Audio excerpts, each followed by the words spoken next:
News 24 घडामोडी, श्वास चालू घडामोडींचा। सुसाईड नोटमुळे मोठा ट्विस्ट। GKN कंपनी प्रकरणात FIR नंतर खळबळ। माझी चूक नसताना रोज बेइज्जत केलं, आत्महत्येपूर्वीची धक्कादायक कहाणी FIR मध्ये। अहिल्यानगरमधील MIDC परिसरातील GKN सेंटर प्रायव्हेट लिमिटेड कंपनीत काम करणारे सचिन आदिनाथ भदरगे यांनी कंपनीत कामावर असतानाच गळफास घेऊन आत्महत्या केल्याप्रकरणी आता मोठी घडामोड समोर आली आहे। मृत सचिन भदरगे यांच्या पत्नी कल्पना भदरगे यांनी MIDC पोलीस ठाण्यात दिलेल्या फिर्यादीवरून भारतीय न्याय संहिता कलम 108 आणि 3 अंतर्गत गुन्हा दाखल करण्यात आला आहे। फिर्यादीनुसार गेल्या काही महिन्यांपासून कंपनीतील वरिष्ठ अधिकारी समीर शेवाळे, प्लांट हेड पुरुषोत्तम ऋषी तसेच इतर वरिष्ठांकडून वारंवार अपमानास्पद वागणूक, मानसिक छळ आणि नोकरीवरून काढून टाकण्याच्या धमक्या दिल्या जात असल्याची माहिती सचिन यांनी कुटुंबियाला दिली होती।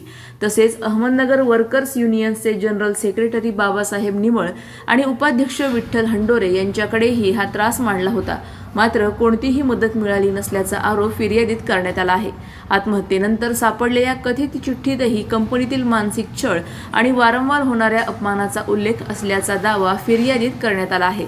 या संपूर्ण प्रकरणात संबंधित कंपनीने CCTV फुटेज आणि इतर नोंदी तपासून कठोर कारवाई करण्याची मागणी कुटुंबियांनी केली आहे।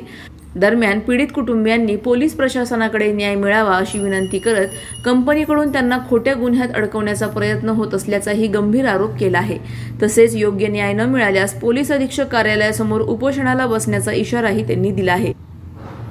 या प्रकरणाचा तपास MIDC पोलीस करत असून पुढील तपासात नेमके काय निष्पन्न होते याकडे सर्वांचे लक्ष लागले आहे।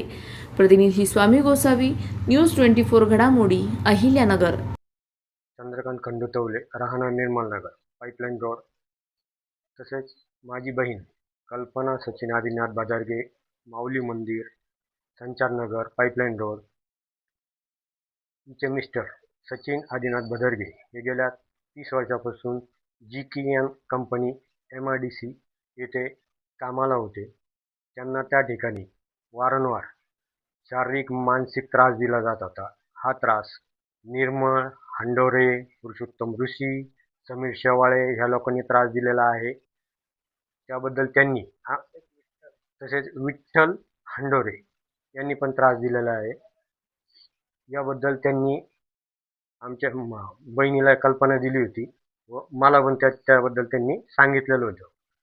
दिनांक 6/6/2026 ला कंपनीमध्ये जास्तच काहीतरी शिव्यागाळ्या देण्यात आल्या। त्यावरून त्यांनी ड्युटीवर असताना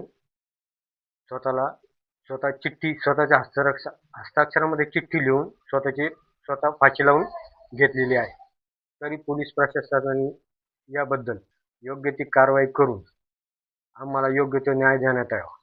तसेच आता कंपनी आम्हाला योग्य तो न्याय देण्याच्या याच्यात नसून परंतु कंपनीत आमच्यावर खंडणी मागण्याचा गुन्हा दाखल करण्याचा प्रयत्न करत आहे। तरी प्रशासनाने योग्य तो निर्णय घेऊन आम्हाला योग्य तो न्याय मिळवून द्यावा, अन्यथा आम्ही पोलीस अधीक्षक कार्यालयासमोर बहीण भाच्यासह आम्ही उपोषणाला बसू। अशाच बातम्यांचा आढावा घेण्यासाठी आजच आपल्या YouTube चॅनलला सबस्क्राईब करा। बातमी आवडल्यास लाईक करा आणि इतरांपर्यंत शेअर करा।